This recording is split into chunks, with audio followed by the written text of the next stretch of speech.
সম্প্রতি সোশ্যাল মিডিয়ায় ঝড় উঠেছে জান্নাতুল সুমাইয়া হিমিকে ঘিরে একাধিক ছবি।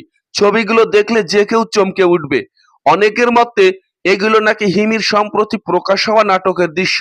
আবার কেউ কেউ বলছেন এই ধরনের দৃশ্য একজন বিবাহিত অভিনেত্রীর জন্য একদমই উচিত কাজ নয়।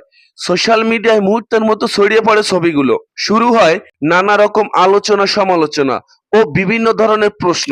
কেউ প্রশ্ন তুলেছে হিমির ব্যক্তিগত জীবন সম্পর্কে, আবার অনেকে তো সরাসরি শাস্তির দাবি জানিয়েছেন। এই পরিস্থিতিতে চাপের মুখে পড়ে লাইভে এসে সরাসরি মুখ খুললেন জান্নাতুল সুমাইয়া হিমি। হিমি বলেন, ভাইরাল হওয়া ছবিগুলো দেখে আমিও মানসিকভাবে ভেঙে পড়েছি। হিমির মন্তব্য অনুযায়ী এই ছবিগুলো তার নয়। হিমি এই ধরনের কোনো দৃশ্যে অভিনয় করেনি।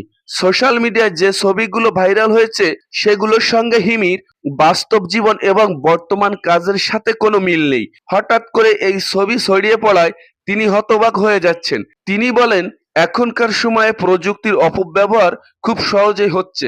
ছবি এডিট এবং এআই অ্যাপস ব্যবহার করে বাস্তবের সাথে মিল রেখে এমন ভুয়া ছবি বা দৃশ্য তৈরি করা সম্ভব। ভাইরাল ছবিগুলো দেখলে স্পষ্ট বুঝতে পারবেন প্রযুক্তি ব্যবহার করে এগুলো তৈরি করা হয়েছে।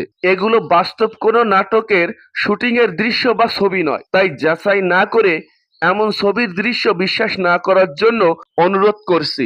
ভিডিওটি ভালো লাগলে লাইক, কমেন্ট, শেয়ার ও সাবস্ক্রাইব করুন। ধন্যবাদ।